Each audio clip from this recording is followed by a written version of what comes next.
Billy, thanks so much for coming on to Oh, my pleasure. our little rambling, well, group of ramblings. But yeah, My pleasure. Slasher. Very nice. It's a little early. Yeah, indeed. The sun is well and truly past the yard arm here. It's 4 minutes past 7. So Lefroy. Oh, yeah. excellent. Nice choice. I Class- approve. Long week. I'm glad somebody had a long week. How is it out in LA? I mean, what's going on with the whole lockdown thing and everything and all that kind of stuff? I mean, it's weird, you know. It's kind of surreal for us because, you know, we're used to having chunks of time where we have nothing to do. You know, it's like you come off of a tour and all of a sudden you're like, huh, what do you do? You know, oh, I guess I'll go to the shop. Except now you can't go to the shop.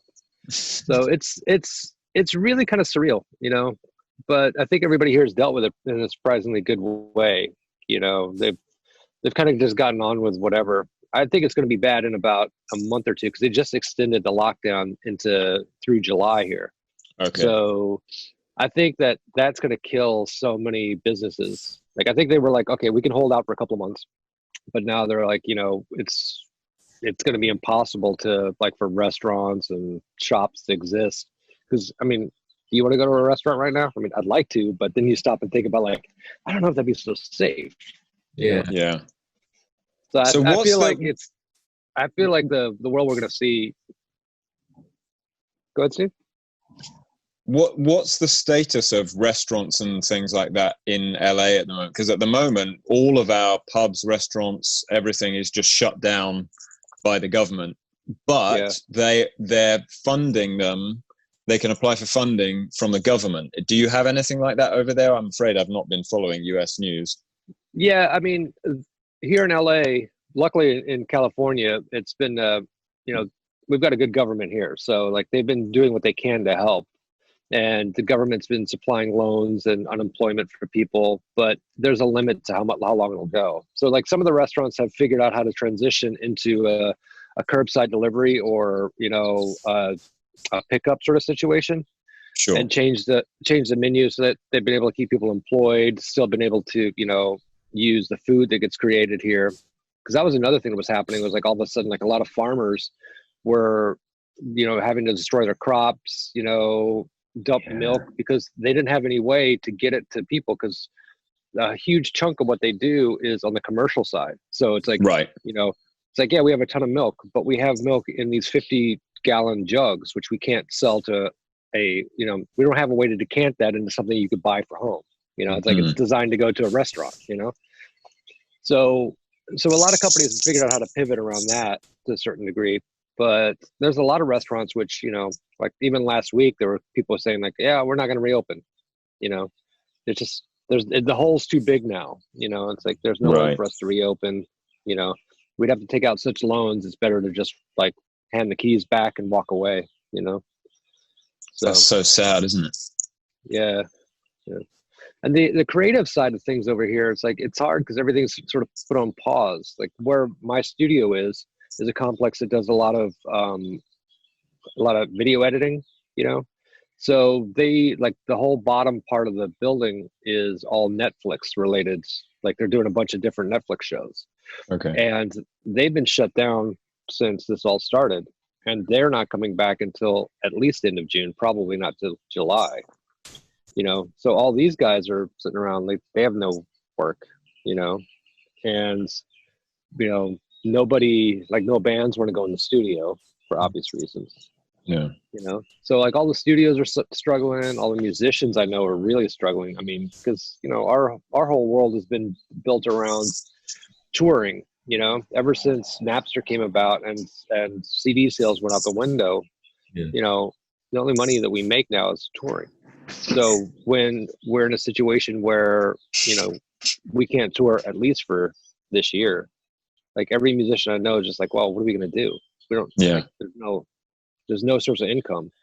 And we're the last people who they always think about in these things. Like, you know, like, how are we going to, like, how do you show like your 1099 or your tax forms as a musician, but like how much money you make? Because like 1 year it's like this, and the next year it's like this, and the next year it's like this. If you're lucky, most of the time it's like this. Yeah, very true. Yeah. So yeah, I mean, it's definitely weird, you know, and I think everybody's just kind of like, you know, the lack of leadership here in America is astounding. Like I said, we're lucky that we're in California, and Gavin Newsom, our governor, is amazing. And every day it's like he's got a clear sort of like thing. Here's what we're doing. Here's why we're doing it. Here's how long we're doing it for. We'll reassess. But then, you know, in the rest of the world, like, you know, it's like every day, like you see Trump, it's like, you know, they'll say like, oh, we need to do this, and then Trump will be like, no, we actually don't need to do that. We're doing the opposite. And you're like, you listen to, you know. Yeah. So yeah, so we're all like kind of collectively scratching our heads, like, well, is it so bad? Is it as bad as everybody says, or is it worse? You know, it's like, I don't know. It's that there just isn't any kind of scientific data that we have for something like a measles or even SARS to say, you know, is it as dangerous as we thought, or is it not? And how contagious is it? And can you build up an immunity and not get it again? Or if you know, are you going to get it again? Vaccines, et cetera, et cetera, et cetera. And it's a complete unknown. Yeah. And why does it like, you know, completely fuck up some people, and other people are like, yeah, I didn't feel anything. Yeah. Yeah, very difficult. At it, and all that she felt really rubbish for a week. And apparently it went kind of bluish, and that was it. Wow. Almost turned into a Smurf. But apart from that, nothing.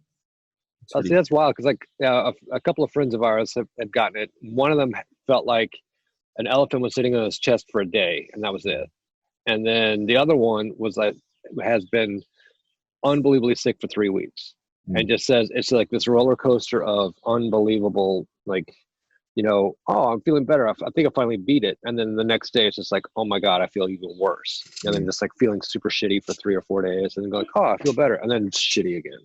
Yeah. And just for weeks on end, you know? So I don't know. It's pretty wild, but I do wish that, you know, there was a more concerted global effort to deal with it, as opposed to, you know, our dear leader deciding that he's going to, you know, save everybody, you know, in America.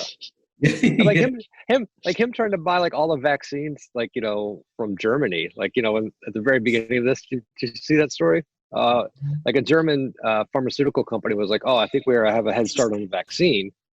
And he was like, he personally tried to buy the company for $2 billion so he could corner the market on the vaccine. Well, like, wow. Yeah, thinking about something. Yeah, it's wild. Anyway, so yeah, so that's where we are, and segueing clumsily into the beginning of the kind of questions that we normally ask. Cool. So we haven't even introduced you. Go on. Billy Bush. Thanks very much for coming on. And you are engineer, producer, guitarist, touring tech, all around nerd, tech maven. Yeah, all of those crazy things. Involved with lots of cool stuff and lots of cool people. And could you kind of give us an idea of how you kind of got into music in the first place? I mean, like, you know, home background in terms of were your parents super into music? Were they musicians or anything like that? No, my parents were really into music. Like they were always playing music. My dad was into like big band jazz, and my mom was into country music. Okay. So there was always music playing in the house, like, you know, all day long. But neither one of them were, you know, singers or musicians or anything like that. Like nobody in my family's a musician at all. So, but, you know, I think this kind of growing up, you know, in the Midwest at that time, like, you know, in the 70s, music was such a big thing, you know, and there was such a, you know, really touches to that desire to escape the normality, right? And when you grow up in a place like Kansas, it's like it does not get more normal than, you know, it's like every day is exactly the same. So I think like I just gravitated towards music because it was pure escapism, you know? And I remember when I was probably, I don't know, 9 or something like that, I bought my first 2 records, and I bought Kiss Alive 2 and Cheap Trick's Live at Budokan. You know, like weird how I bought 2 live records. I don't know why. I think I thought like, I think I was like, well, like all the good songs are on these records, so I might as well, I'll get more bang for my buck. You know? But, you know, like I just remember like there being a picture of like, you know, the guitars that Rick Nielsen was holding on the back of Live at Budokan. Like I was like, wow, that looks really cool. And then Ace Frehley with Les Paul on Kiss Alive 2. I was like, whoa. So then I just kind of like, I was just immediately like, I fell in love with the idea of the guitar. And then that was sort of like the jumping off point of like, I really want one. And nobody I knew had a guitar. Nobody I knew even had an acoustic guitar, let alone an electric. And then there was one kid when I think I was 11 who had a Sunburst Les Paul, and he brought it to show and tell at school. No. Wow. Yeah.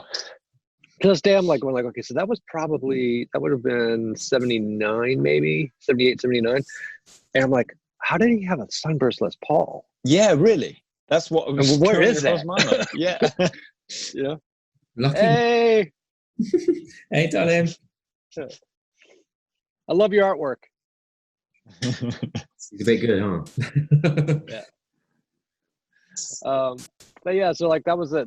Just like my initial thing was just like kind of like falling in love with the idea of the electric guitar, and then, you know, once you get that disease, it's a problem. Yeah. Many patches and it's that thing. And so how did you manage to get your hands on a guitar that you could actually figure out how to play then? Was that a present, or did you have to work for it, or how did that? Yeah, I had to work for it. Like my parents didn't have much money, and they were very big on like, well, if it's something you want to do, it's like, you know, you need to figure out how you're going to make it happen. So, you know, I started having, you know, jobs from the time I was like 10, basically, like either paper route or, you know, cutting, you know, yards or, you know, whatever I could do when I was young for extra money. So one summer I was just cutting people's lawns and saved up, you know, I think I saved up $150, and I went and bought a black Les Paul copy, like a Japanese one called an Electra. Okay. And yeah, and it was cool. You know, it was like, it looked amazing, and I just was just like, it was the coolest thing ever. And then within the space of about 3 days of having it, I'd completely taken it apart, trying to figure out how it worked. Yeah, I know that feeling. Yeah. So was it a glued in neck, or was it a bolt on? It was a glued in neck. Wow. So presumably the neck stayed intact. Yeah, the neck stayed intact. Yeah. But the thing I did discover was like it wasn't solid wood. The body was ply. And I think the neck was solid, but I couldn't tell because of the way it was all put together. But I just remember at the time, like trying to figure out like what do all the electronics do? Like, what does all this do? And like, you know, my mom came into the dining room, and it was like all in bits all over the dining room table. And she's like, "What have you done? Did you break it?" I'm like, "No, I'm just trying to figure out how it works." Yeah, they don't get it, do they? Yeah. So. That's interesting, because I don't know whether it's a kind of a sex thing in terms of male female, because my girls vaguely interested in how stuff works, but Tobias, who's 4, he is just fixated on like, well, how does that work? Why does that do that? You know, and just building things, and not related at all, but maybe the same part of the brain. I was testing a flying squirrel pedal earlier, and he kind of wandered in and he said, "Oh, can I play your guitar?" He can't play the guitar, he's 4. And he sat in here for 15 minutes making a drone. Right. Just like, I wonder, and then just like playing with all the switches to try and figure out, well, what does that one do? How do I make it louder? That was the question. How do I make it louder? That's the important thing. That's always the important thing. And it's really interesting to see people from a really early age just have that thing of how does it work? How does it, how do I control it? How do I make sense of it? It's that's really cool. So that early on, you were into how things worked. Yeah, I mean, my dad is an aeronautical engineer, and he built planes or designed planes for his entire life. Like, he worked at Boeing for 40 years or something. And so everything around our house, from the garage onward, was always like, he was always doing something. And from an early age, I was working on cars, because my dad he would never take his car in to get service. He would always do it himself. So, like, when I was about your age, my dad was like, okay, your hands are really small.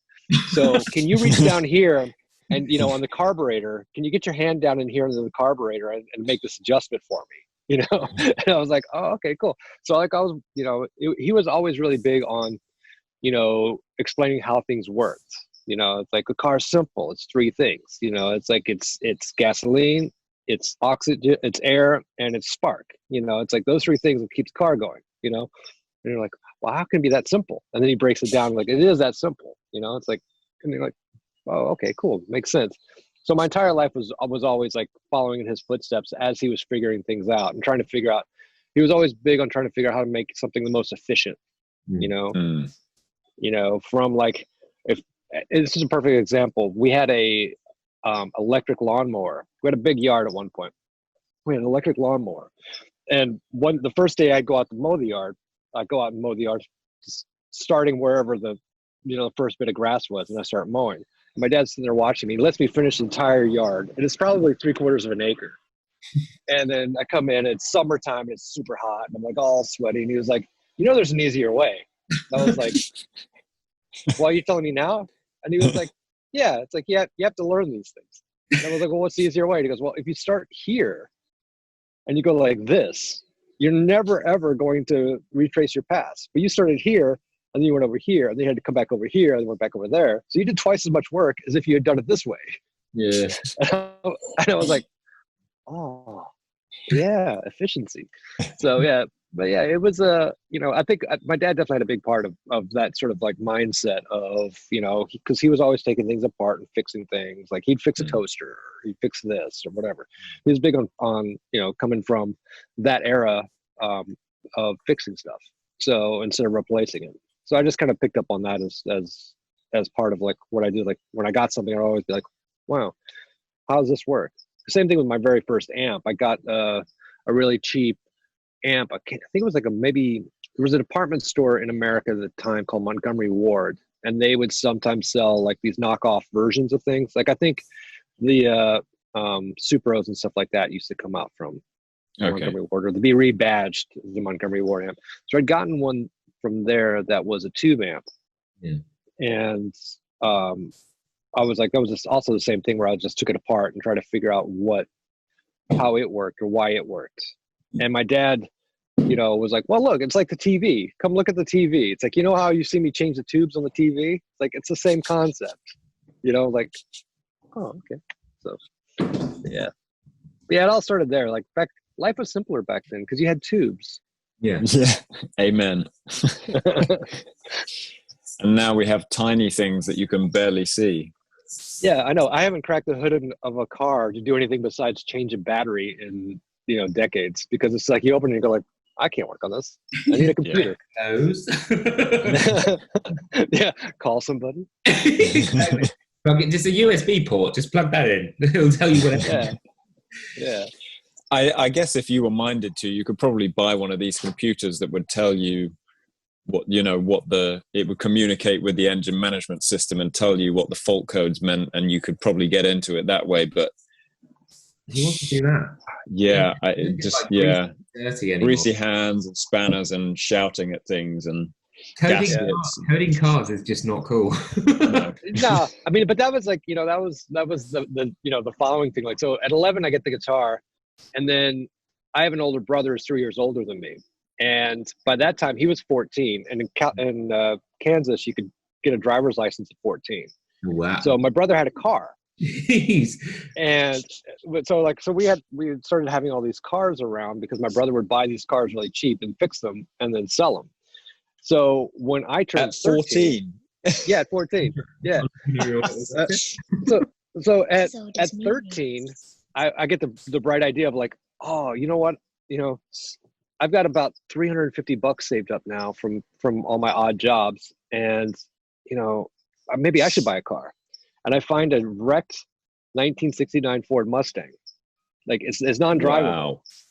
but it was $300, and I paid a guy $20 to tow it over to the house. And I spent my entire 13th year like rebuilding it with my dad and my brother. Amazing. So it's like from the ground up, it was just like, okay, well, what's wrong with it? Let's replace this. We got to fix this. So again, it was just like the idea of like, oh, let's rebuild, like, let's make this car, which was one step away from going to the junkyard into, this, incredibly badass, muscle car that it could be. My favorite car in history. I know. Like when I had to sell that car, it was heartbreaking. I can imagine, man. I feel your pain. Yeah. But yeah, so that was, like we were constantly doing shit like that because, you grow up in the country, like there's not a lot to do. So yeah. We didn't have the internet back then. Yeah. No Netflix. No. How could you cope? No YouTube?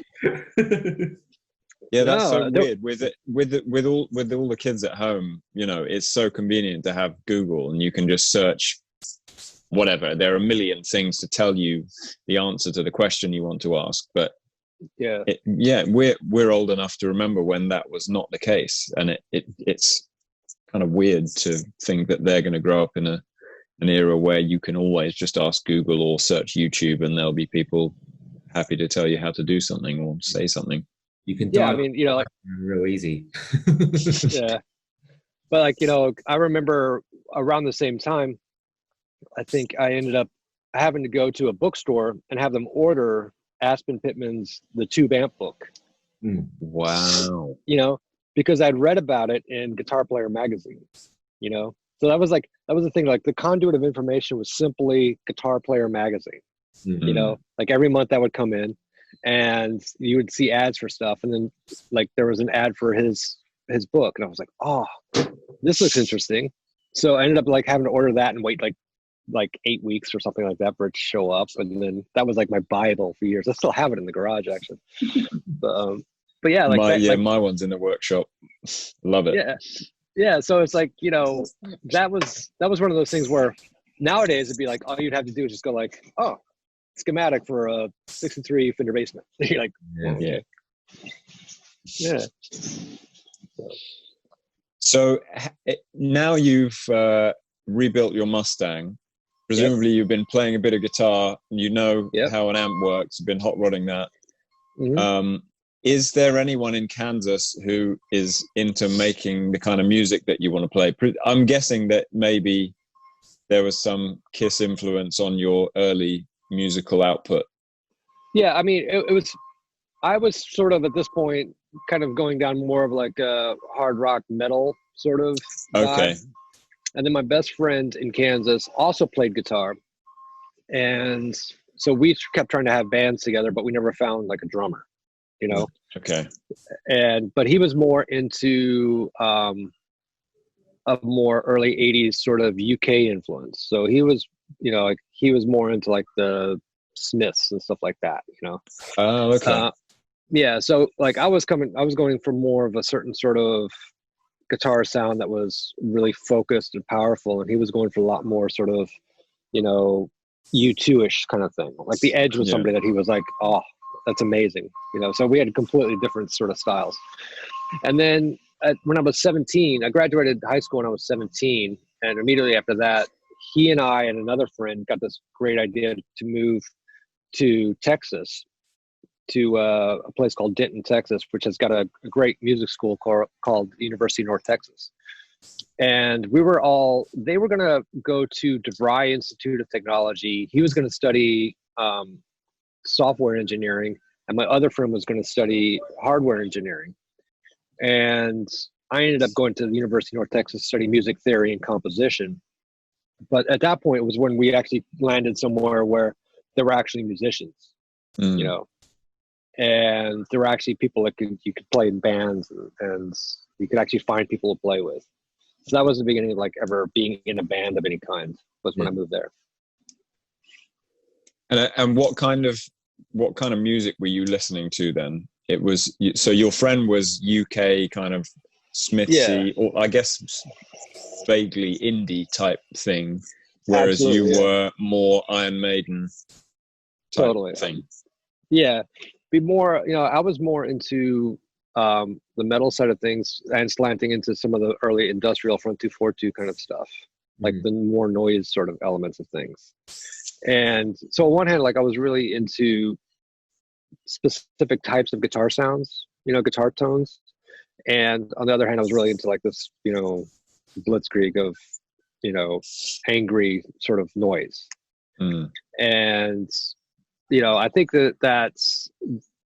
I just started to really kind of get to a place where I started to stop thinking about the way you're supposed to get guitar sounds and the way you're supposed to do stuff. Like back then it was like, oh, well, you need to have, if you want to play this type of music, you need to have this guitar and this amp, and this is before like there were a lot of pedals, there were a handful of things here and there, but for the most part you would maybe use, a Boss graphic EQ for a solo boost, but that would be about as far as you go, or a delay.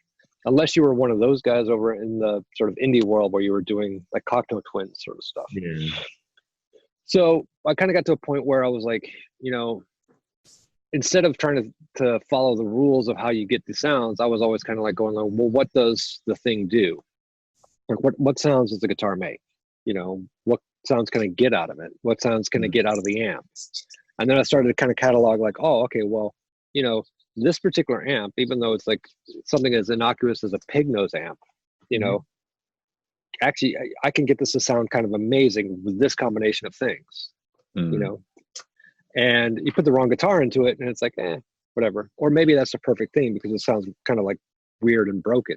Yeah. So I was starting to get this, like all these sort of ideas, like how all the different directions like guitar sounds could go. And I started hanging out with a bunch of the musicians in town, and one of the guys I was ended up being my roommate for quite some time was a guitar player named Andy Timmons, and he ended up. No way! I know Andy Timmons. You know Andy? Well, not personally, but I know of him. He's incredible. Yeah, no, he's like the nicest guy you would ever meet. He's so talented. He was my guitar teacher for quite a few years, and then he ended up being my roommate for quite some time.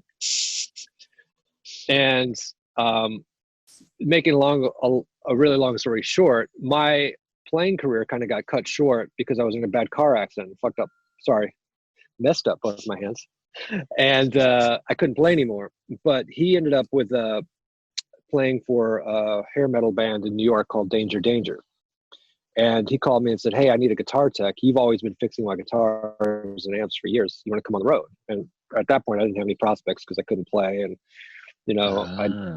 I had hospital, medical bills. I ended up with like wildly in debt between school and medical bills. So I was like, yes, anything I can do to escape, I will do. So that was the beginning of me being a guitar tech. Was like he was like, "Hey, come out and work on my stuff." So yeah, and it was like he was like the first guy I really met that understood guitar tones in the same way that I understood guitar tones. Yeah, there was always like that kind of thing, like, oh yeah, so you're hearing like there's the sound, but there's all this other stuff that's around it that makes it either live and breathe or feel right or real, and the combination of how the sound reacts with the guitar when you're in the room and all these sort of like real nuances of the tone. Yeah. They go from like some people go like, well, it sounds the same. It's like, no, it doesn't sound the same. Like one is like this, it's like 3-dimensional and you're in the sound. Mm-hmm. And then some of these are just like this, it's just it's like a picture of the sound, but it's not the actual being in the same space. Yeah. It's like this right here is a perfect example. Like we're sitting here talking on Zoom and I can see you guys, but I'm seeing like postcards of you guys versus like if we were all hanging out in the same room together, Yeah, exactly. So like Andy was like the key to me, like falling into the whole sort of, world of music that I exist in now. Yeah. And so I guess they were touring at a fairly high level. And so it was, straight, you hit the ground running. in a big way, Yeah. because I guess they were doing big shows and, you know, all the logistics to go with that. Yeah, they were doing decent shows, but they also were getting a bunch of like, you know, offers to open up for other bands. And so they were doing a lot of opening act stuff. And it was more like once we started started touring with bigger bands, the bigger bands saw how I was dealing with Andy's gear. And then as inevitably as these things go, it's like people start noticing like, oh, wait a minute, he's really good. You know, and he's not just polishing the guitars; they actually stay in tune. Yeah, it's like he's beating the hell out of them, and they're staying in tune. And also the tone is, you know, the same every night. You know, it's like there's the whole sort of like there's a consistency what's happening. So like that's when I started getting calls from the headliners after the tours were over, going, "Hey, do you want to come out? You know, would you come out with us? Would you come out with us?" And then like the size of the band started to get larger and larger and larger over time. So what kind of bands were you taking for? I mean, well, it started out like it was all the hair metal kind of bands. Like there were like that, you know, like Danger, and then another band which was really big here in the States called Firehouse. And that band ended up opening up for a band called Tesla. These are all like, you know, early 90s hard rock bands.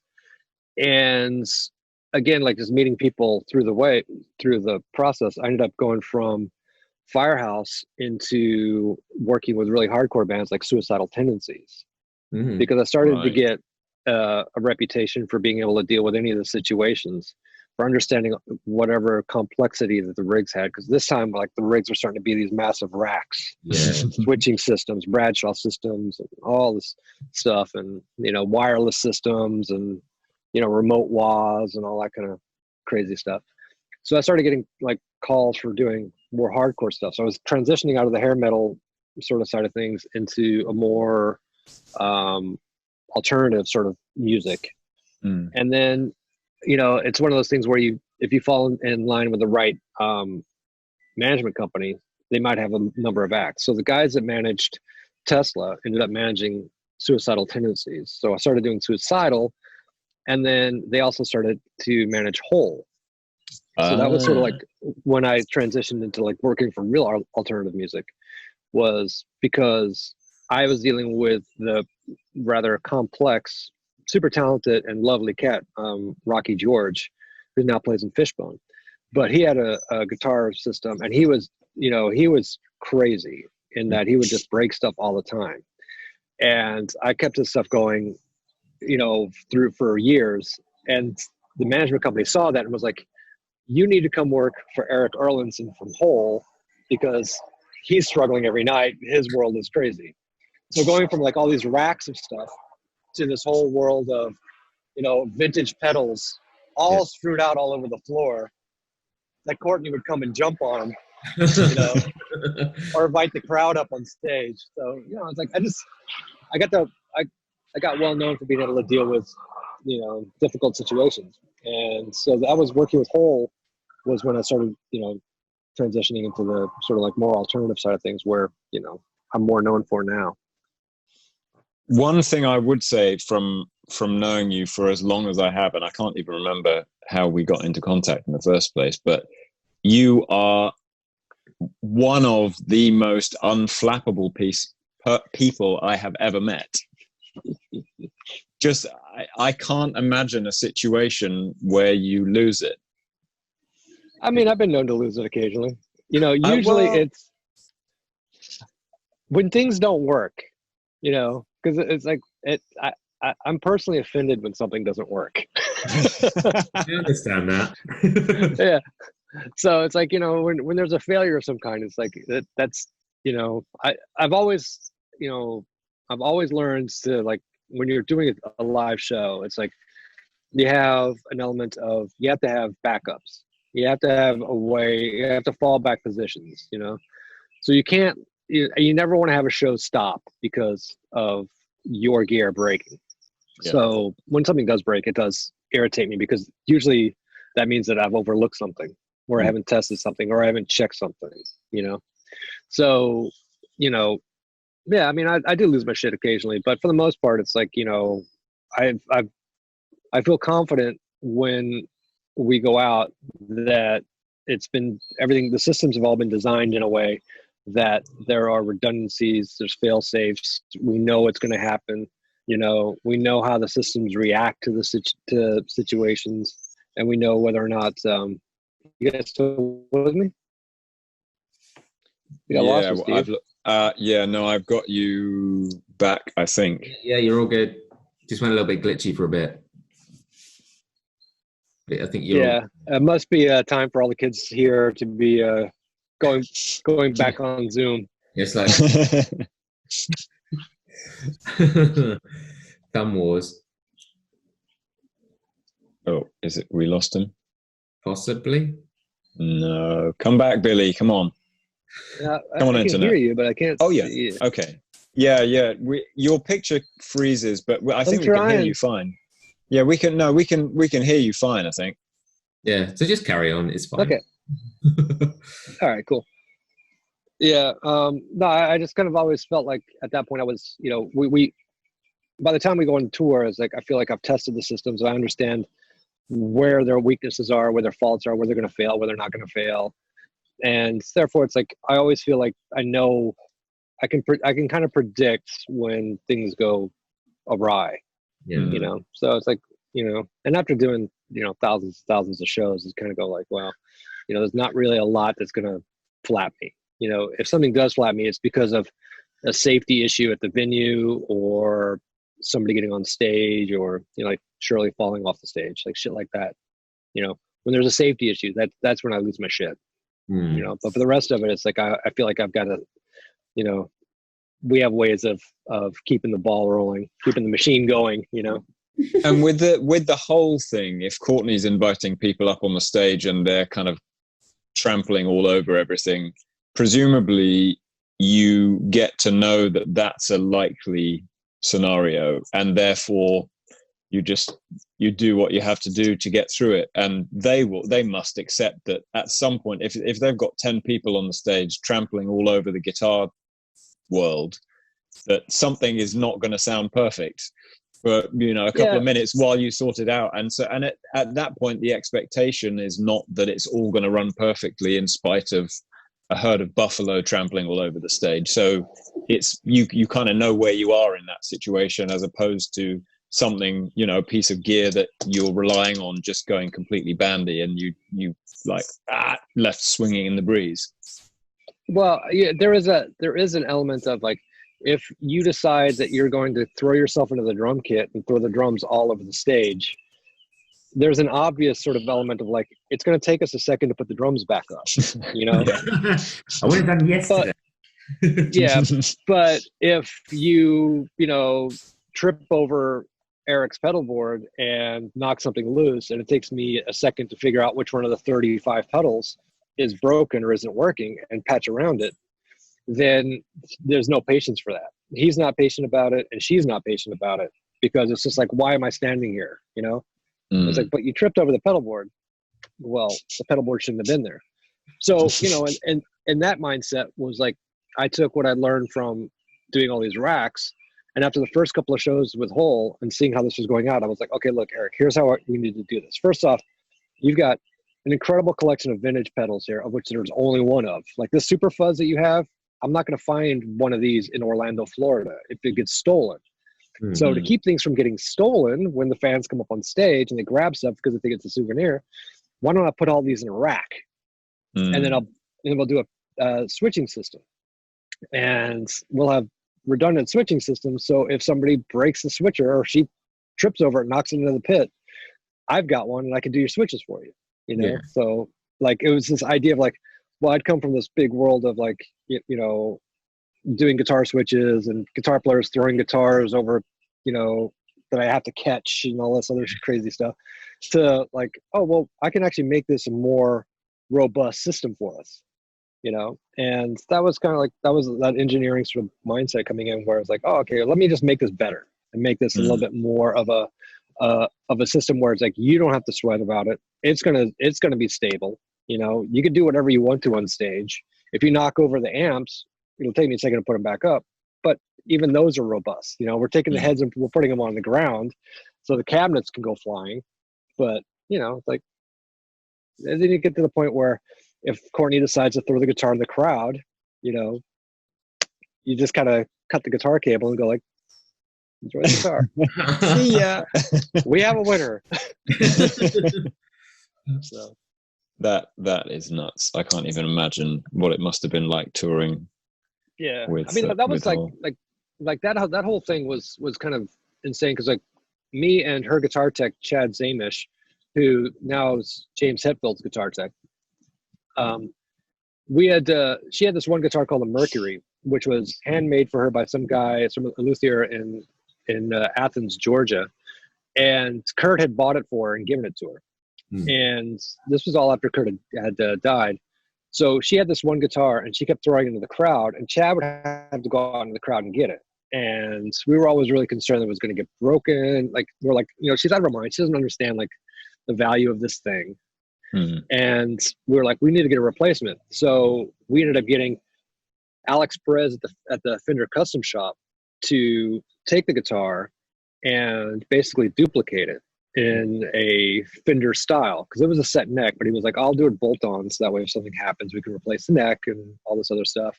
And we were like, and get rid of all the electronics, one pickup, no volume knob, it's on, and that's it.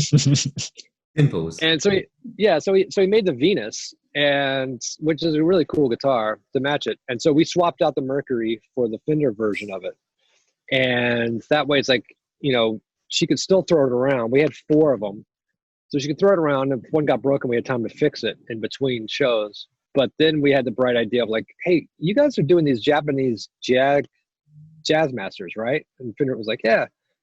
Is it possible for me to buy like a pallet of them? I don't need the cases. I just need the guitars. And he was like, why? I'm like, well, we're doing the Lollapalooza tour. I guarantee you she's going to throw the guitar out every single night on the Lollapalooza tour. And I would rather, you know, buy 30 of these and let her throw the Jazz Master out and let the kid keep it. Because my guitar tech, Chad, is getting beat up every time he has to dive into the crowd, grab the guitar, and come back out with it, you know? So they're like, so Alex was like, sure, man, we'll hook you up with that. So every night it was that case of like, cool. All right, it's getting about the time we can sense that she's going to throw the guitar out. Chad, swap the guitar because it's out of tune. And then when she lobs it, you just cut the guitar cable, you know? So we made sure that we didn't lose a wireless or anything like that. It was just like, cool. There you go. That's amazing. Yeah. Free guitar. I wonder who's got those now. Yeah. You probably see them on eBay at some point. Probably. Yeah. There's probably a lot more than 30 Sunburst Jazz Masters that she played on the Lollapalooza tour. You know? Yeah. Wow. So that's crazy times in the 90s. Yeah. Oh, the heyday. Indeed, when everyone was still making money out of music. Remember that? Yeah. So how did you, because you also have a very big and feathery feather in your cap of engineering and producing. So how did you segue from being on the road all the time, making things better for guitarists, into studio work? That started with, going back to Danger, the first time I was ever in a studio, I got called in to help them on their second record because they were having tuning problems. And that was the first time I'd ever been in a recording studio. And it was over in Criteria in Miami. And I was like, wow, this is amazing. I love this. And I was like, if I can ever have a way to be back into the space again, I would love it. Took forever. But then after Hole, I got a call to come out and help Garbage get set up on their first tours, because they were doing a bunch of electronic related stuff, and they were struggling trying to figure out how to do the stuff they'd done in the studio live. And again, because I'd gotten the reputation of being able to deal with keyboards and samplers and playback mechanisms and all kinds of other technical stuff, that I got a call to come help them out. And that's when I first started working with them on their first tour in '95. And along the way, you know, the whole sort of computers and internet stuff was starting to happen in the early 90s. And I was the guy that everybody came to because I knew how to get online for AOL, no matter where we were in the world, you know? Right. So So Butch started to notice I was really good with computers and I really understood how computers worked. And he had said at some point, you know, on the tour, like, you know, I really want to find some sort of computer-based editing system so I can comp vocals and I can edit drums. Can you go find out what the best one is and go buy it? I don't care what it costs. Learn how to use it and then come show me how to use it. And I was like, cool. All right. So I looked around and did a bunch of research trying to figure out, like, you know, was it Performer? Was it Studio Vision Pro? Was it Sound Tools? You know, was it Cubase? You know, what was the best version of it? And then I ended up meeting one of the vice presidents at DigiDesign, now Abbott, who said, fly out to San Francisco and let me walk you through what we've got going on.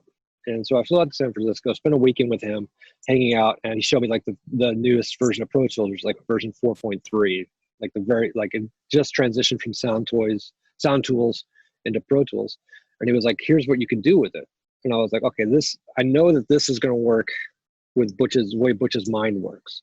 Mm. Whereas all the other ones were like, you know, he's not gonna like how this interface is. He's not gonna like how this system works. Because I know how at this point, I know how his brain works. And I was like, okay, this Pro Tools thing, like, it makes sense. It's like tape, you know, like, it looks exactly like tape. You can do everything like you do on tape. It's very easy to transition your mind from one thing to another. So I got that, and then I had it sent to my house in Kansas, and then spent the Christmas holidays with it set up in my basement, trying to figure out how to make it work and figure out how to use it, and then packed it all back up, and we sent it up to Friday Harbor up outside of Seattle to start writing for the second Garbage record. And then I was showing them how to use it, and you know, they were all so analog based, like they're all very used to samplers and tape machines. So it took them a little longer than I thought to kind of like wrap their heads around how it worked. I thought for sure they'd be like, oh, you know, here, you just hit this and do this, and this is how you record, and this is what's play, you know, this is how it all works. And it took a little longer than I thought it was going to take for them to figure it out. So I ended up staying up there for the entire writing process, which I think was like 6 weeks maybe. Yeah. And then after that, Butch was like, you know, why don't you come to Madison to our studio and set it up there for a couple of weeks? And I was like, okay, cool. So I ended up flying to Madison, set it up. I'm supposed to be there for 2 weeks, and then I'm supposed to go out on tour with Metallica. And, you know, and then, you know, after 2 weeks, he's like, you know what? Every record I do, I have an engineer work with me. I want you to be the engineer. You show me everything I need to know about this Pro Tools rig and how to use it, and I'll show you everything I know about recording. Wow. Not bad. Yeah. So I go, okay, I'm sorry, Kirk Hammett, I'm gonna have to pass on the gig. And then that was it. And then that the beauty of that was, because it was Butch's studio, Butch and Steve's studio, that we spent, you know, 14 months making version 2.0, and it was like every day, all day. Wow. And as a single guy, you know, who loves music and wanted to be a musician all his life, to be in a situation where all day, every day, you're in an incredible studio with an incredible collection of things at your disposal. And at that point, you know, it being, you know, the mid 90s, if there was anything we ever wanted to try, we could call anybody on the planet and go like, yeah. Hey, Mutronics, do you have a mutator? Have 10. Yeah. And you know, here's a FedEx number. It's like, just send it out, you know. And so we had an incredible collection of amps and mics and speakers and, you know, outboard crazy stuff, and like anything that we thought might be kind of interesting, we would have sent out and mess with. So it was the best education you possibly have, because it literally was, we were there, you know, 18 hours a day, 7 days a week for 14 months, basically, you know, just experimenting and having fun. And it was, you know, like I said, it was, you know, incredible boot camp and learning how to record stuff, you know. That's an amazing must have been an amazing process to just kind of start from, well, you weren't really starting from zero, were you? Because you had a head for the tech, and obviously having spent all that time with Pro Tools and have them talk you through it, and then having it in your basement over Christmas, you kind of had your head in that. You knew how it all worked and that kind of stuff. But the artistic side of stuff, I guess it was in your blood from early on, from all of the band things that you'd been doing. Yeah, and also, like, you know, also during the entire time from, you know, all the band stuff I was doing, like, I was always the guy that had a 4-track, you know? Right. So I was always, like, at the very, very beginning, I was still, like, trying to record demos and trying to figure out how, you know, how to use a 4-track and how to bounce things around and that sort of stuff. So I was always that was always part of the thing I really liked as well, but never had an opportunity to, because where we lived, there was no place that had a studio, you know? So, like, getting a Vestafire 4-track was like, oh, wow, this is amazing. I can record, and I can record on the other track, and it was and it was also an amazing time too, because the band was in such an incredible place creatively, and the time was really amazing creatively. All these incredible music was coming out in the 96, 97, 98, and you know, to have the ability to really sort of experiment with things was incredible. You know, it wasn't like, oh, we have to make a record in 2 weeks, you know. It was like, you know, we could really spend a lot of time, you know, trying to figure out how to manipulate sounds and what things could do and how we could change things and make, you know, like, everything was always like, how can we make something we've never heard before, you know? So was that the concept, basically? Let's try and make something that nobody's ever heard before, because we've got time to do it, and that's what we want to do. Well, I don't think that there was ever, like, that was ever said. There's never any sort of real, like, plan for anything with them. It's always kind of a case of, you know, let's just do stuff, and they just react, and it just sort of evolves over time. So I think it was more a case of everybody in the band loved the fact that they had the flexibility to explore creatively however they wanted to do it, you know, whatever they wanted to do and however they wanted to do it. And so any of the wildest ideas that they, you know, that somebody would come up with, like, you know, I can't remember whose idea it was to create the Shirleytron, where it was like, oh, let's just sample Shirley going like, ah, and ooh, and then I'll map it out in the Kurzweil sampler, so that way you could play it like a mellotron, you know? And, like, you know, it's all stuff that's, like, really sort of taken for granted now, because it's super easy to do that now. But back then it was like, it was so time consuming. Like, just doing edits on Pro Tools was really time consuming. Doing crossfades was really time consuming. And, like, it was a slow process because the tools were really rudimentary. Yeah. But we actually had tools to do stuff that we couldn't have done a year earlier, you know? So, you know, like, just the fact that if you had 2 tape machines and Pro Tools, you had 96 tracks that you could have going at the same time, which at the time was like, wow, that's amazing, you know? So. That's the only danger with that, I guess, is if you're, well, or is that it's not a danger if you know what you're trying to do with it. It's a danger if you have all of that scope at your fingertips, because it can kind of cripple you. Like, we can do anything, so we're going to end up doing nothing. Because we can try everything and fail to commit to anything, and just get distracted by the scope of things that you can possibly do.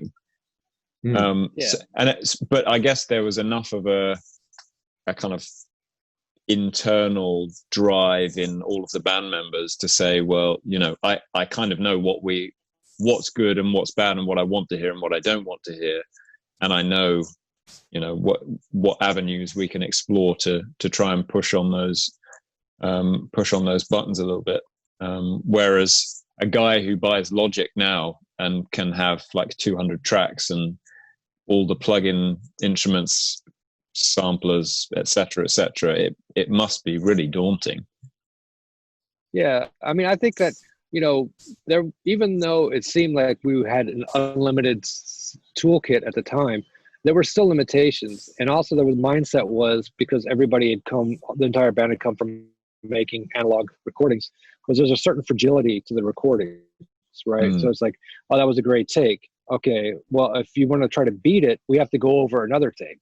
You know, it's like, because there's a limitation, right? So their mindset was, they had that programmed into them, like going like, okay, well, you have to know that it's going to be better because we're erasing it in the process of doing it. So are you sure you want to do that? And also the fragility of like, if the sampler crashed, you would lose what was in the sampler, you know? And if Pro Tools crashed, you would often lose what you were working on Pro Tools, which it crashed multiple times a day.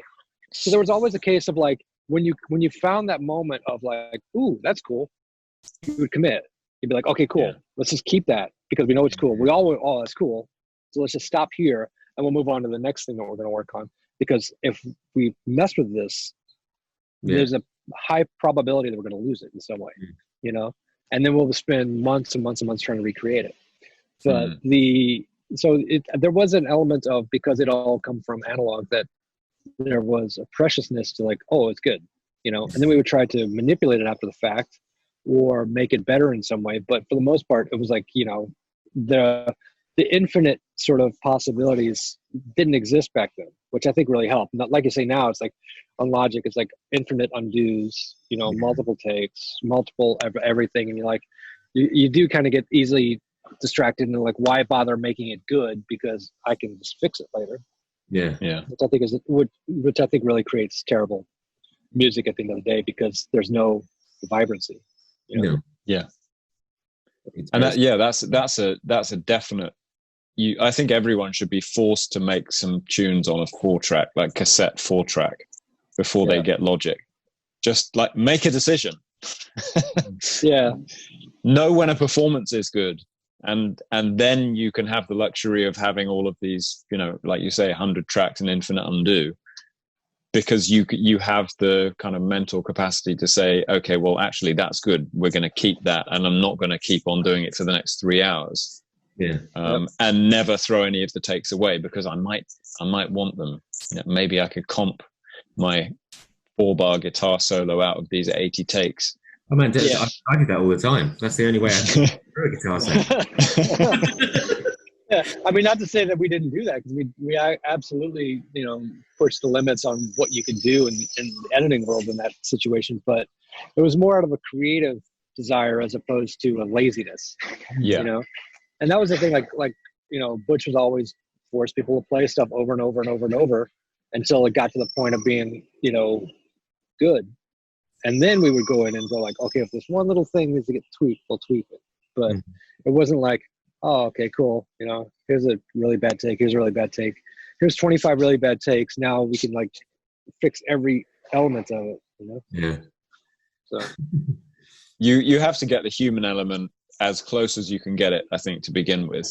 And then after that, you can tweak it a little bit. But then if you tweak it too much, then you take that performance element out of it. And that you know, that's a valid thing to do if it's for an artistic purpose. But if you're trying to make it like a performance, you know what I mean? If you're trying to make it sound like it's been performed by a human being, and then you over perfect it, then it just doesn't sound like that. I listened to one of those, I can't even remember what it's called, to my shame, Mixing with the Masters or something, and they were listening to Dave's drum track for Everlong. And you can hear, I mean, I've always thought that was just so solid, like metronomic, but you can hear the kick drum and the snare flamming, but it still sounds, you know, bang on. Even though the snare is flamming all over the place with the kick drum, because the hats and the kick drum are so on it sounds super solid. And then the flam just is the human element to the thing. Yeah, and it's what creates a vibe. Yeah, but I do think it's like there's an element of these sort of like micro changes that happen within things like that. Like drums are a perfect example of it. Like the micro tuning of where you hit the drum, you know, and how you hit the drum have everything to do with making you stay connected to the track. When it's a sample doing exactly the same thing, exactly the same time every time. I mean, there's a different type of music, I think, that's fine, like dance music and all that. That's totally fine, because you're not connected to that. You're connected to something else in the music. But with like rock music, it's like it's the humanity of all those little things, like how hard the velocities of the kick drum, velocities of the snare, the velocities of the hats, that create this ebb and flow and feel and life through the track that is necessary to, I think, to transmit the emotion. Because, you know, I think like with, you know, let's say organic music, you know, it's like, it really is about, you know, transmitting an emotion, a feeling. You know, you're telling a story, but that story has got, they want you to feel something when you hear the story, right? So to do that requires a human element, you know, in the same way, like, you know, if you listen to an audio book, the way the person narrates the book really makes a difference in how, you know, how it comes across. If you had, if you just put it into sound to text and had the computer robot read it, right, you wouldn't want to listen to it, right? Because it doesn't inflect anything, and it's all the subtle inflections of things of, like, you know, is the crash coming in a little bit before the one after the fill because he's rushing the fill, you know, or is the guitars coming in, you know, a little bit before the one because it's like energy, we're excited about the chorus now, you know, a little bit extra push on the vocal, or maybe they overshoot the note a little bit because they're trying really hard. It's like all these little human things convey an element of emotion, which I think is what is, you know, really, really important about, like, making music that actually connects with people, you know. And when you start polishing things a little bit too much, you know, you start pulling all those things out. Like, all of a sudden, like, oh, all the snares are exactly the same. So now they don't stick out in any way, shape, or form. The drums are completely metronomically correct. The guitars are perfectly correct. The vocals perfectly auto-tuned. It doesn't go anywhere. And then all of a sudden, it's like, for me, I find, like, I tend to, like, zone out. I don't really pay attention. You know, I mean, it has to be an incredible song for me to kind of go, like, wow, okay, I'm hearing the song, and the form of it is not necessarily important. The song still connects past the form. It's sort of like when you listen to, like, really sort of shitty sounding recordings from the, you know, 60s, like some of the songs from the 60s where you're like, wow, when I was a kid, that sounded amazing. And you listen to it now, like, going, is the first Black Sabbath record the heaviest record of all time? It really feels that way. It may not sound that way. Like, you know, if you put it up next to Slipknot, maybe it doesn't sound quite as heavy as Slipknot now, but there is a heaviness to it, right? So, I don't know. And that's the thing that's communicated as well, isn't it? And like you say, it's not. I was way back when I used to do studio engineering. There was a band that came in, and a drum. I can't even remember what it was now. It was maybe. Was it it was definitely the drummer brought in some CD, and he was like, "Oh, this is an example of how I want the snare to sound. It sounds so kind of huge and punchy." And then, like, we played the CD in the control room, and the snare wasn't huge and punchy at all. But in the track, it kind of conveyed that. So I don't know how it had been mixed or whatever, but it did what it needed to do in the track. And so the drummer kind of felt like it was huge and punchy, but actually wasn't necessarily. It just did that in the track. And it's like you're saying, when you perfect, in inverted commas, all of the different constituent parts of the song, you take away that bit, you know, it's the heartfelt communication between whoever's hitting that instrument or singing that note to the person who's going to be listening to it. You take the kind of human communication element out of it, which is what it's all about, I think. Yeah, totally. Yeah, definitely.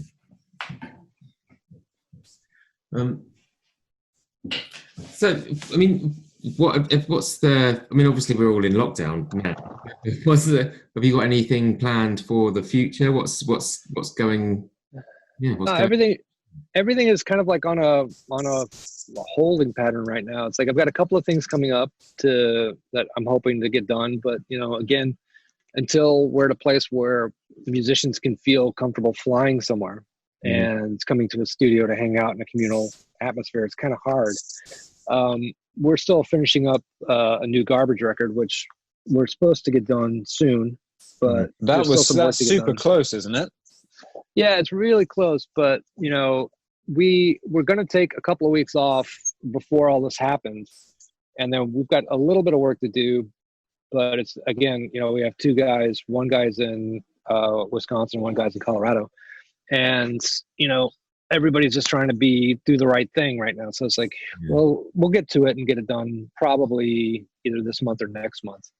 But that's kind of like one of those things, like, when is it safe? When is it ready? When can we do this? And it's hard too, because as it's like, for those people who have kids, life is really complicated right now. It's like, it's hard to find time to go out and do stuff and focus on stuff, because you're helping with the schoolwork, or you're dealing with the day-to-day elements of it that normally you don't have to because of school. But so there's two of the guys have got kids, and it does complicate things trying to figure out how to find the time to get in the studio and focus. So, but and also, if you can't tour, you almost feel like you're like, we did an interview with Jeremy from a band called Everything a couple of weeks ago, and they have a new record coming out, and they were all up, ready to start touring to support it. But it's almost like you release the record into a vacuum, because you can't tour to support it. So it's just like, what do we do now? That must be really trying. Yeah, I mean, to be fair, like, we had a tour booked for the summer that got pushed back to next year, which, in all honesty, like, works for us, because the record wasn't going to come out till next year anyway. So, okay. But I feel so bad for all these people who've been working to hit the summer touring schedule, because, like I said before, it's like it is really the only place anybody makes any money.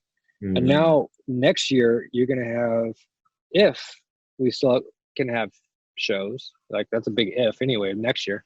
But if we can have shows next year, it's like, you're going to have everybody who had records coming out this year trying to get on festival slots next year, plus everybody who's got records coming out next year trying to get on festival slots. So there's going to be so much competition. It's going to be so hard for so many bands. And if you put out a record now, you're right, it's just like throwing it off a cliff, because unless there's a hit song on it that people listen to can really impact at radio, it's just gonna go away, because you can't generate that momentum by going door to door basically and playing it for people.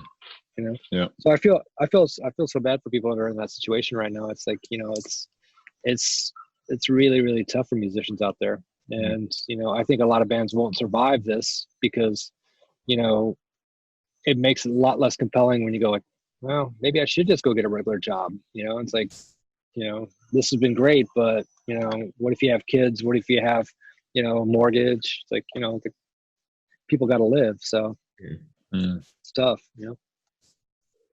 And I wonder, there are obviously going to be novel ways of generating an income from your music somehow, but I was thinking about this the other day, that a lot of bands are tied into record deals, and they have a 360 deal. So it's not even like they can really scale up their merch sales or something like that, because the record company is going to get a cut of that. And because it's smaller anyway than it would be if you were doing tours, and if they come up with clever ideas of packaging for, a record release or whatever, they're still not going to get 100% of that. So it's tricky. And the techs as well, who are being paid when they're on the road. If there's no road, then there's no pay. And what do it is go and get a regular job, or do whatever you can to try and keep the money coming in. But top flight techs get paid decent money, and trying to find something not in that arena to earn the same kind of money is pretty difficult. I know quite a few techs who've wanted to leave the teching arena and not been able to. Just like it's the Hotel California. You can't afford the pay cut, no, it's tough times for sure. I mean, I do feel for, like I said, so many people out there who are you're struggling now, and it's just like, it's only going to continue as this sort of like domino effect starts to happen, like them canceling Reading and Leeds, which we all knew they were going to do. But that means like, okay, is anybody who wants to be the first band that goes out in the fall, you know? Hopefully, fingers crossed, somebody can do it and it turns out to be great. And then we all feel more confident next year. But yeah, it's like, you know, that's really a year of work that everybody is going to miss out on. And it's hard, like here in America, it's hard because, you know, when you work for a band, like if you're a touring guy and you work for a band, it's like you're kind of work for 6 months, maybe 3 months, 4 months, 6 months. And it's hard to get on unemployment as a result because it doesn't look like you have consistent work.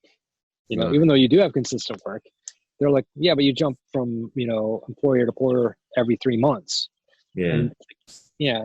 You know, it's like, it's the nature of the gig.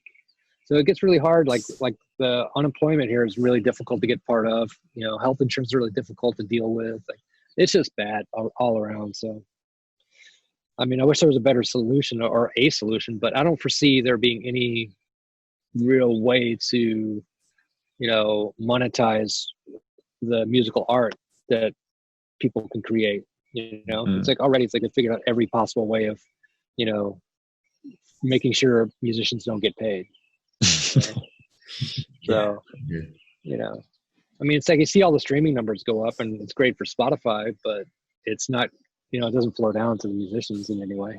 So, and particularly if you happen to be a session guy or just a musician for hire, like there's no money for you. If you're not a songwriter and you don't own the publishing, it's like you're totally screwed. Yeah, that's always really tough though, isn't it? Being a hired hand who only gets paid to show up. You don't get paid for the stuff that happens when you're asleep. It's like you come up and you turn up and you do your job and you get paid for that. If there's no job to turn up to, then, you know, unlucky it's been played on rotation on all the records stations in the US. Is you don't get a cut of that, sorry. And there's no tour, so suddenly thanks for making the record and sorry, but we don't have any money coming in, so we can't give you a retainer. That's tough. There's a guy who sort of sporadically works with me, and he most of the time he's on tour with like a really big band.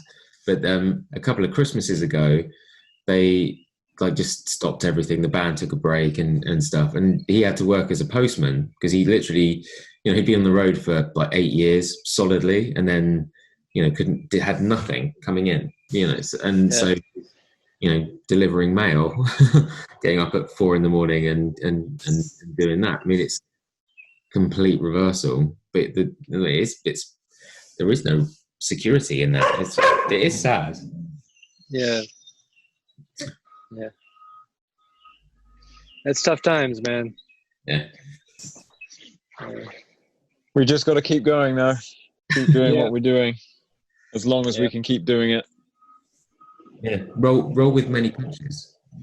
Exactly. Yeah. We'll get out of this in some way. It's just like, it's unfortunate that, you know, I think we're at the very tip of how hard it's going to be for a lot of people. But, you know, hopefully things will change for a positive thing, and perhaps somebody will decide like, hey, you know what, we need to make this a more equitable world that we live in, and a more positive world. And, you know, and we should, you know, Jeff Bezos doesn't need $150 billion, you know. Who needs that? I mean, I think that is one thing that will come out of this. I think people, I mean, before, but Steve, but it's, you know, I think people are communicating better now, and realizing that actual contact with people is better than materialistic things. You know, it's that kind of shift in mindset. Like, I really hope like flips forward when we are all spat out the other side of this thing. You know, and I think there's a lot. There are, although it's hideous and there's lots of horrible things happening. There is a lot of positives to be taken. You know, it's like we've been given a chance to stop and take, you know, just look at what's going on and start again, literally switch on again, and hopefully, hopefully many of us will be better, you know, on the other side. You know. Yeah. we're all guilty of just like literally head down and just like plowing on. Yeah. You know, we need to. It's communication and people that are the important thing when it comes to it. Really. You know, with live music, I mean, it's the connection with the band and the audience, isn't it? I mean, it's all that. Totally. That's the thing. That's the important thing. It's not whether you've got. I've no idea. Like the latest Nike shoe or something. That's not what I think. What I hope most people will rush out afterwards and do as soon as we're all allowed out. You know, it's more about people and connection and communication and all of that stuff. Yeah.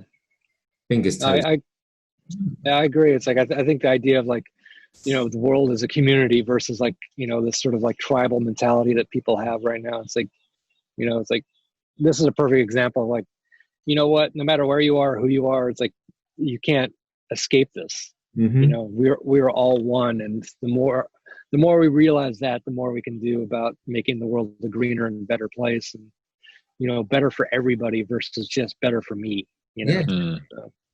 Yeah, definitely. And there's also an element of believing that we're the kind of captains of our own destiny. And then something like this comes along and it's like, those plans. Yeah. See ya. Yeah. And it goes back to fragility. You know, what you were talking about, the fragility of performance. Life is fragile. And income is fragile, and relationships are fragile, and kind of recognizing that, I think, is quite important, and not just assuming that everything will continue the way that it's been for as long as you remember, just because that's as far as you remember, and it's kind of convenient for you to believe that. Yeah, totally. And also, I think that, you know, the idea of security is like, there is no security unless everyone has security. So no matter who you are, it's like, your life is not secure unless all of our lives are secure. You know? And that idea of like, we need to look out for everybody. We need to look out for all of the, you know, the weakest part of our society more than we need to look out for the, you know, stronger part, you know, and make things so that way we all feel safe and secure, you know, because it would be great in this situation if we all felt like, you know, okay, well, we have to all tighten our belts and we all have to make some changes and we all have to make adjustments for the greater goods. But in doing so, we aren't sacrificing any more than everybody else is, you know? And that's the thing, is like, we're all in the same boat in this situation. And those people who are like going like, well, I don't want to wear a mask, it infringes on my freedom. It's like, it isn't, you know? It's like, you know, it's like, why it infringes on your death? Yeah. My freedom to die. Yeah. But it's like, your freedom shouldn't override my freedom to live. You know? So it's like, my freedom to live should be the number one thing on this situation, as much as your freedom to live. But your freedom to live without a mask isn't more important than my freedom to live. You know? So we all should be like in a place where we can all, you know, understand that we all need to be doing something for the greater good versus sitting there going like, you know, I'm really pissed off because, you know, I can't go to my favorite restaurant, or I can't go see a movie, or I can't go to a bar. You know, it's like, or I can't get my hair cut. I know. We all obviously are really, you know, disappointed that we can't go and get a haircut. My wife did this one. Yeah. I mean, I can't relate. You know, like, I don't understand. Like, yeah. So, but yeah, I don't know. Like I said, Matt, I appreciate you have a positive hope for the future, because it's really easy to not feel like there's much hope. And I hope that the world does turn around and go into a place where let's make it better for everyone, versus the next time this happens, I'm going to my bunker and, you know, the hell with everybody. So there is a part of me that thinks like I wish I had one, but you know, I think it is like a massive reset. That's the way I see it, you know. I mean, because we are all in the same boat. It's kind of nobody. There are very few people that aren't being affected by this right now. So what better time to all get together and try and do it? You know, try and do something together. We're as a human race, we're quite good at poo-pooing everybody else's opinions and, you know, just like trying to do our own thing. So I mean, for once, let's all just like, have a big. Well, we can't cuddle because of social distancing and everything, but all focus virtually. Yeah, virtual cuddle. Virtual cuddle. A couple of fist bumps, and we'll all be done. Yeah. I mean, but it is amazing that when you think about like the times when society, in recent history anyway, where society has gone through situations like this, where if there was decent leadership, like people with a vision who were in charge, it would make such a difference. Like in America, like, we had FDR, Franklin Roosevelt, who was the president during the Depression and World War II. And you guys had Churchill. And it's like, rightly or wrongly, everybody makes decisions that are good and or bad, and people suffer one way or the other. But at least everybody had the ability to make everyone go like, look, the suffering is for the greater good. The suffering that you're going through is not only good for you, it's good for your family, it's good for everybody. And it's our responsibility to have to pull together and make these, painful but necessary adjustments in order for all of us to flourish. And everybody got on board with that. But now it's like everybody is just so self-centered and narcissistic that they're all like, well, I don't really care. I just care about me. And I want to make sure that I have toilet paper. And that, and that I don't, and I've got all the frozen peas, and then I'll be fine.